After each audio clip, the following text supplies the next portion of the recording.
তো গাইস দেখো আমি আবার সকাল সকাল চলে এসেছি তোমাদের সাথে একটা ভিডিও নিয়ে। আর আজকে আমি সকাল সকাল উঠে গেছি আর দেখো বাইরের দৃশ্যটা কত সুন্দর না লাগছে।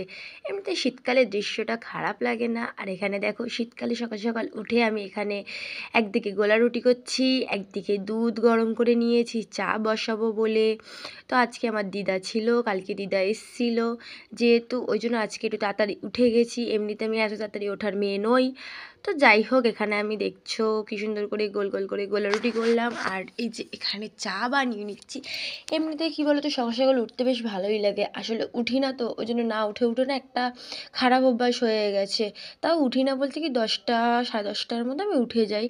এত গর্ব করে বলছি যেন ওটা খুব ভালো টাইম। যাই হোক, আজকে উঠেছি, সত্যিই খুব ভালো লাগছে। যতক্ষণ বিছানায় থাকি ততক্ষণ মনে হয় উঠবো না উঠবো না, ইচ্ছে করে না উঠতে। কিন্তু বিছানা থেকে যখন উঠে যাই না, তখন একটা আলাদাই একটা অনুভূতি লাগে।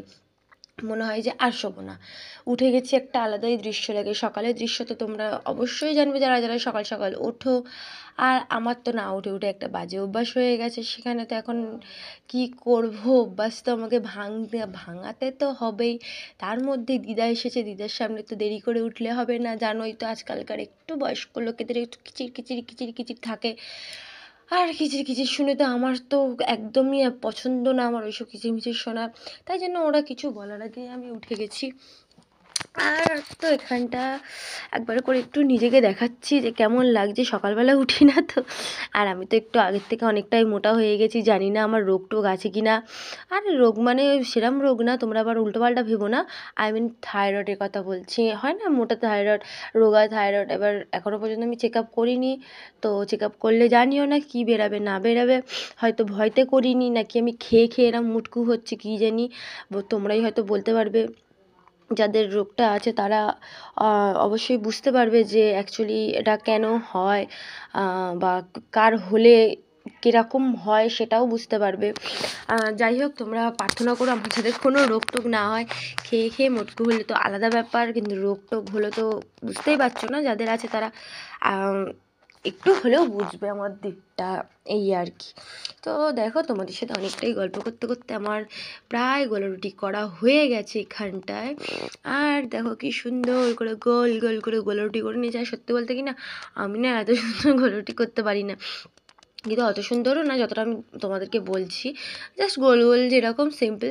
কিন্তু আজকের গোলা রুটিগুলো একটু বেশিই ভালো হয়েছিল।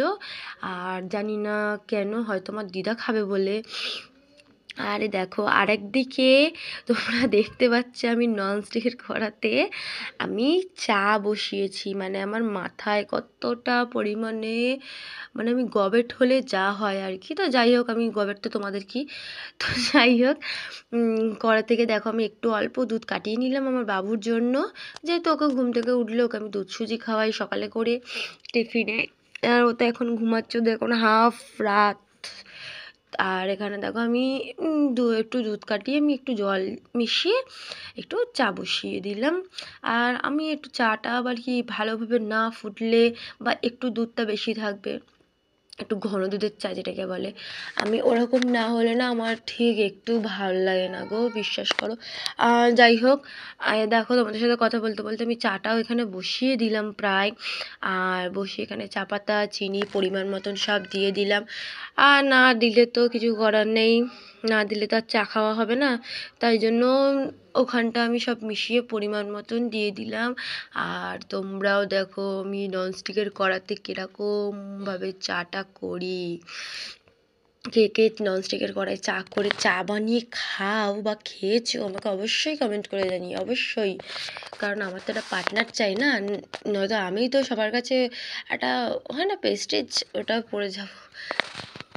তো যাই হোক, এখানটায় দেখো আমি চাটা দেখো তোমাদেরকে একবার দেখিয়ে দিচ্ছি যে কিরম ননস্টিকের কড়াই চা কীরকম হয়। এই দেখো আমি ননস্টিকের কড়াই চা বসিয়ে দিয়েছি। তো যাই হোক, আমি তো ভাবলাম একটু তোমাদের সাথে গল্প করতে করতে একটু ব্রাশটাও করিনি, আসলে ব্রাশটা করা হয়নি। সকালে উঠেই না আমি যাও করে বাসন টাসন মেজে গ্যাস ট্যাস পরিষ্কার করে আমি টিফিন করতে শুরু করে দিয়েছিলাম, টিফিন বানাতে শুরু করে দিয়েছিলাম। তো ভাবলাম দেখো তোমাদের সাথে কথা বলতে বলতে আমার অলরেডি ব্রাশ হয়েও মানে ব্রাশ করতে শুরু করে দিয়েছি। ব্রাশ করে টোরে আর আমার ভেবো না আবার কাউকে আমি বাথরুম দেখাচ্ছি, ঠিক আছে? আমি জাস্ট ব্রাশ করছি। তো দেখো তোমাদের সাথে ব্রাশ করতে করতে একটু দেখালাম যে আমি এরকমভাবে ব্রাশ করি। তোমরা কে কীরকমভাবে ব্রাশ করো একটু ফটো তুলে পাঠিয়ে দাও, দেখবো। যাই হোক, মজা করছিলাম। দেখো আমি আমার তোমাদের সাথে কথা বলতে বলতে প্রায় আমার ব্রাশ করাও হয়ে গেল। আমি প্রায় শেষের দিকে, আর ওদিকে তো আমার চাটা কতটা ফুটেছে আমি ঠিক জানি না। আমি এখানে ব্রাশ করতে ব্যস্ত, ভিডিও করতে ব্যস্ত। চাটা তো অনেকক্ষণ হয়ে গেল দেখতে দেখতে, আমি জানিও না যে কতটা কি হয়েছে। আর আমাদের বাথরুমটা না একটু অন্ধকার গো, ওই জন্য সকালে ঢুকলে না আমাদের ডাইনিংটা স্পেসটা দেখলে বুঝতে পারবে যে একটু মোটামুটি অন্ধকার। তো ওই জন্য লাইটটা জ্বালিয়ে ঢুকতে হয় সকালবেলায়। তো যাই হোক, দেখো এখানে আমার চাটা এখনও ফোটেনি। কেন না, আমি গ্যাসটা এখনও আসতে দিকে, আর ওই দিকে দেখো আমার মুখ ধোয়া হয়ে গেল, টিফিন বানানো হয়ে গেল, শুধু চাটা বাকি। কারোর এখনও ঘুম ভাঙেনি। এখানে দেখো সবাই পড়ে পড়ে ঘুমাচ্ছে। ভগবান, আমাকে দেখে কিছু শেখ, আমি এটাই বলছিলাম ওদেরকে, আমাকে দেখে কিছু শেখ। এখানে দেখো আমার লিলিটা পর্যন্ত ওদের সাথে তাল মিলিয়ে শুয়ে আছে। আমার ছেলে তো এমনিই 10টার দিকে ওঠে। তো কী করবো বলো, ওদের তো আর শেখাতে পারলাম না, ওই জন্য আমি নিজেই বেরিয়ে এলাম। তো যাই হোক, ও যখন উঠবে একজন একজন করে হয়তো উঠবে, কে কখন ওঠে আমি ঠিক জানি না। আর এখানে দেখো অনেকক্ষণ তোমাদের সাথে বকতে বকতে আমার চারটা প্রায় আমার মানে হয়েই এসছে আর কি। তো যাই হোক, আর এইখানে দেখো আমি আজ ভাবছিলাম সকাল সকাল উঠেছিলাম বলে অনেক কটা জামা কাপড় ছিল, মোটামুটি ভালোই জামা কাপড় ছিল। তাই ভাবলাম একেবারে আমি একদিকে টিফিন বানাতে বানাতে আমি জলটা ভরে জামা কাপড় কটা ভিজিয়ে দিই, হয়তো না আর মানে কি বলো তো, আর ইচ্ছা করবে না। একবারে জলের কাজ করতে করতে করলে তাও ঠিক আছে, আর করতে করতে করতে করতে বসে গেলে না আর ইচ্ছা করে না। আমার অবস্থা দেখো, প্রথমত ননস্টিকের কড়াইতে চা করছি, দ্বিতীয়ত খুন্তির পিছন দিয়ে আমি চাটাকে ভালো করে আমি মানে নাড়াচ্ছি, মানে কি অবস্থা বলো। আর তার মধ্যে তো যাই হোক, এই দেখো আমার প্রায় চাটা হয়ে এসছে। এবার আমি চাটা থেকে নেবো। আর আমার দিদা উঠে গেছে অলরেডি, উনি বিছানাতেই বসেছিল। আমি বললাম ওঠো, উঠে মুখ টুক ধোও।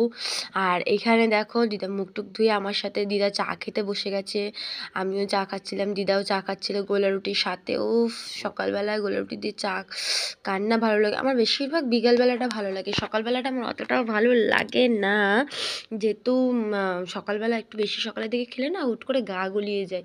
তার মধ্যে তেলের জিনিস না, আমি তেল অতটা দিইনি, তাও একটা গোলা রুটিটা হালকা তেল থাকে।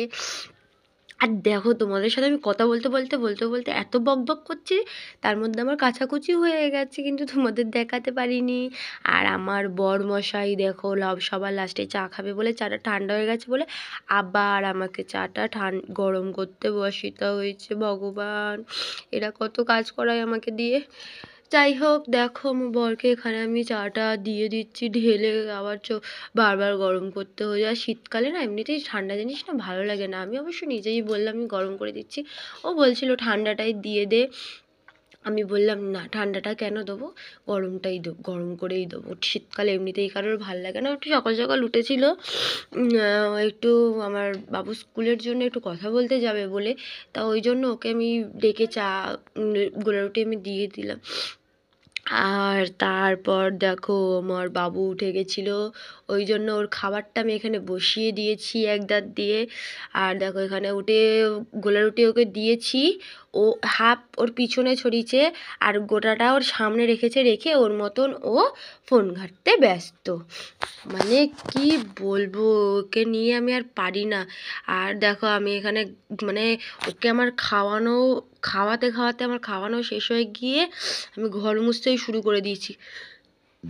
এতটা কাজের চাপ বলবো না, আমি নিজেই চাইছিলাম তাড়াতাড়ি যত কাজ হবে তত ভালো, যত তাড়াতাড়ি কাজ হবে তত ভালো। দেরি করে কাজ করলে না এমনিতে আমার অভ্যাস হয়ে গেছে যে আমার একটা কী বাজে অভ্যাস বলো তো, যখন করব তখন পুরো একদম করে তারপর উঠবো, যখন করব না তখন করবই না, কিন্তু তখন আমাকে একটু হলেও করতে হয়, সেটা কিছু করার নেই। আর যদি আমি ঠিক করি যে আমি বিকেল 5টা অবধি কাজ করব, তো আমি বিকেল 5টা অবধিই কাজ করব, এরকম আমার বাজে অভ্যাস। আর দেখো আমি এখানে আমার তো ঘর দোর সব মোছা হয়ে গেছে। আর এই যে আমার ঘরটা আমি ফার্স্ট মুছে নিয়েছিলাম, আমার ঘরটা আমি ফার্স্ট মুছে নিই, তারপর আমার শ্বশুরের ঘরটা মুছি, তারপর বাকি ডাইনিং ফাইনিংগুলো মুছে নিয়ে একবারে কাজ শেষ করে দিয়েছি। আর আমার তো সব কাজ হয়ে গেছে, তারপর আমার বর বাজার করে এনেছে। আর দেখো এখানে আদা কিনে এনেছে, আর সাথে মাছ এনেছিল। আর আমার বাবুর খাবারটা এখানটা ঠান্ডা করতে দিয়েছিলাম, আমি ভাবলাম মাছটা ঠান্ডা হতে, সরি, বাবুর খাবারটা ঠান্ডা হতে হতে মাছটা আমি ধুয়ে ফেলা যাক, ধুয়ে নিলেই ভালো হয় মাছটা, বেকার ফেলে রাখলে, ওই জন্য আমি ভাবলাম মাছটা ধুয়ে নিই। আর দেখো আমার মাছটা ধোয়াও হয়ে গেছে। আর মাছগুলো আজকের না মোটামুটি ছিল, জানো তো, অতটা ভালো না, বেশি খারাপও বলবো না, বেশি ভালোও বলবো না, মোটামুটি একদম চলে যাওয়ার মতন এরকম ব্যাপার। তো যাই হোক, আরও আমার বর এমনি খারাপ মাছ আনে না, উনি ভালো মাছই আনে, একটু হয়তো ছোট বড় সাইজ এরম মিলিয়ে মিশিয়ে আনে। আর দেখো এখানে আমার আলু কাটা হয়ে গেল, মাছের জন্য আলু কাটবো বলে আমি এখানে আলু নিয়ে রেখে দিয়েছিলাম। আর এখানে দেখো কী কী আছে, আলু কেটেছি, বেগুন ভাজা কেটেছি, টমেটো, আদা কুচি, আর মাছের ঝোলের জন্য আলু। আর আলু ভাজা বেগুন ভাজা আমার ছেলে আর আমার দিদার জন্য, আর মাছ ভাজাও দুজনের জন্য একটা একটা করে আমি রেখেছিলাম। আর না আমার খুব জোর খিদে পেয়ে গেছিলো, আমার গোলা রুটি আর চা খেয়ে হয়নি, আমি ওই জন্য ভাবলাম ওইগুলো যখন আমার হাফ হয়ে গেছে একটু ম্যাগি বানিয়ে খেয়ে নিই, সেই ফাঁকে আমি টুরিং করে ম্যাগিটা বানিয়ে খেয়ে নিলাম। এখানে মাছের ঝোলটা একদম টকবক টকবক করে ফুটছে, বেশিক্ষণ তো বাকিও নেই, এত নামাবো আর টকবক টকবক করে ফোটা বন্ধ করে দেবো। তো যাই হোক, আর দেখো আমার রান্না প্রায় হয়ে গেছে। এখানে আমি তাই জন্য স্নান টান করে আমি পুজো দিতে বসে গেছিলাম ঠাকুরকে। আমি সত্যি কথা বলতে কি না, আমি ওরকম মিথ্যে সিম্পাতি আমার ভালো লাগে না, তাই জন্য সত্যি কথাই বলে দিচ্ছি, আমি পুজো দিই না। যেহেতু আমার শ্বশুর রোজ পুজো দেয়, তাই জন্য আমি দিই না। আমার বাড়ির মধ্যে একমাত্র আমার শ্বশুর পুজো দেয়, আর কেউ পুজো দেয় না। আর আমার 9 মাসে 6 মাসে যদি আমার মন চায় যে আজকে আমি ঠাকুরকে খেতে দেবো, তাহলে আমি খেতে দেবো। আর আমিও আমাদের ভাত ফাত দেখিয়ে দিলাম তোমাদেরকে, আমরাও খেয়ে নিয়েছি। সবার লাস্ট আজকে নিয়ে বসেছিলাম লিলিকে, না সরি, আমার ছেলেকে লাস্ট বসিয়েছি, কারণ লিলিকেও খাইয়ে দিতে হয়, আমাদের যে ডগিটাকে দেখলে তাকেও খাইয়ে দিতে হয়। আর আমার ছেলে তো ছোটোর কথা বাদ দাও, ওকেও খাইয়ে দিতে হয়। আজ আমার ছেলের মেনুতে ছিল আলু ভাজা, বেগুন ভাজা, মাছ ভাজা, আর ডাল ছিল, কিন্তু ডালটা আমি দিইনি, ওকে আমি ওই আলু ভাজাটা ফেভারেট ওর, আর মাছ ভাজাটা আরও ফেভারেট। তো বাচ্চারা তো এমনিতেই মাছ ফাছ এমনি খেতে ভালোবাসে। আর দেখো আমার দিদা তো ওখানে বসে বসে পান, দেখো না কীভাবে প্লাস্টিক থেকে পানগুলো বার করছে আর মুখে